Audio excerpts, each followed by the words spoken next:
السلام عليكم ورحمة الله وبركاته. عاملين ايه يا حلوين؟ يا رب تكونوا بخير. هنعمل النهاردة الوصفة بتاعتنا كوكيز. الأطفال بتحبها جدا، وكمان بتدخل من ضمن الوصفات بتاعت العيد. بتبقى لذيذة جدا لما بتبقى موجودة يعني مع البسكوت والكحك والحاجات دي.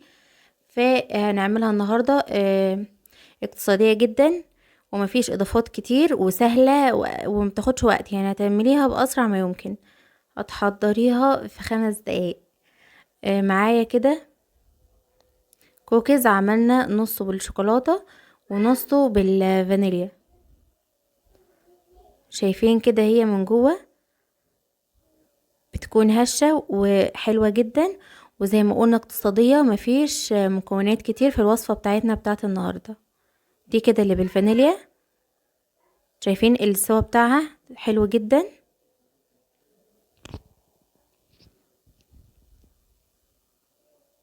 دي كده من جوه سهلة وسريعة، جربوها وفرحوا اولادكم بيها في العيد. نبتدي بقى الوصفة بتاعتنا ونشوف المكونات بتاعتنا ايه. هجيب البولة بتاعتي كده، هضيف فيها نص كوباية من الزبدة على سمنة، او سمنة على زيت، مفيش اي مشاكل. وهننزل ببيضة عليها فانيليا، ونص كوباية من السكر، وهنقلبهم مع بعض كويس جدا كده لحد ما يختلطوا ببعض.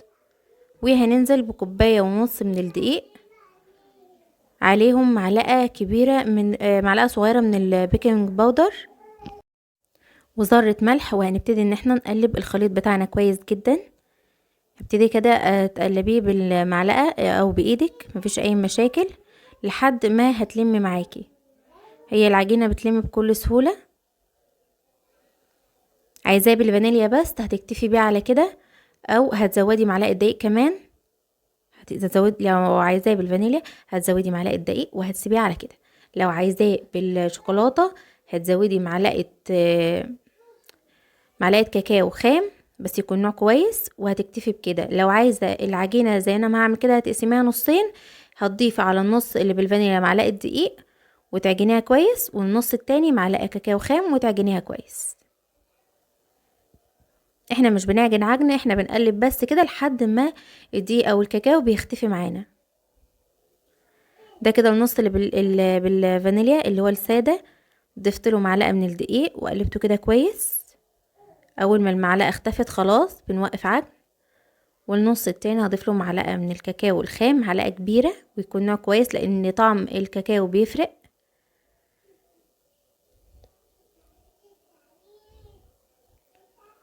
وهقلبها كويس.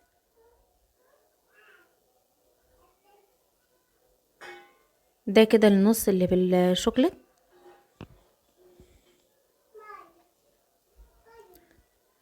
قلبته كويس جدا. شايفين نوع الكاكاو؟ ده نوع يعني جايباه من عند العطار وكل حاجة سايب، بس نوع نظيف لانه بيفرق جدا في الطعم. وما ينفعش تضيفي كاكاو من اللي هو المحلى، لازم يكون خام. ده كده لون العجينة بتاعتي اللي بالكاكاو اللي هي بالشوكولاتة. هنبتدي بقى ان احنا نجيب الصاج اللي احنا هنقطع فيه، وهنجيب الجزئين بتوع العجينة كده على جنب، وهنجيب شوكولات شيبس، وهنبتدي ان احنا نكور العجينة كده كور صغيرة، حجم يكون مناسب ليكي على حسب، بس الحجم ده كده كويس جدا، بيكون وسط. وهتبتدي تنزليها كده في الشوكولات شيبس وتسويها وتحطيها في الصاج بتاعك. هعمل الكمية بتاعتي كلها وهرصها في الصاج. ويا ريت يكون السادة مع اللي بالشوكولاتة، علشان لو عملتي بالشوكولاتة بس ممكن ما تاخديش بالك من السوا بتاعه كويس. لكن لما يكون في الصاج على الاقل واحدة بس من اللي هي السادة، فهتعرفي ان انت تظبطي السوا، او هتعرفي منها السوا بتاعك وصل لفين كويس. كده انا خلاص، انا هشكل الكمية اللي معايا كلها وهتدخل الفرن على في الرف الوسط درجة حرارة 200 ربع ساعة، وبيكون جاهز معاكي. بتطلعيه بس بتسيبيه كده بس بدقيقتين كده بيتهوى.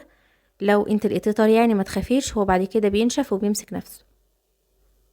اقتصادية جدا وتحفة. وهنعمل الكمية اللي انتوا شايفينها دي من كوباية ونص دقيق بس. لذيذة جدا، وقلنا مش بتاخد وقت ومش مكلفة. اعمليها وفرحي الاولاد بيها على العيد، كل سنة وانتم طيبين، واشوفكم في فيديو جديد بإذن الله، والسلام عليكم ورحمة الله وبركاته.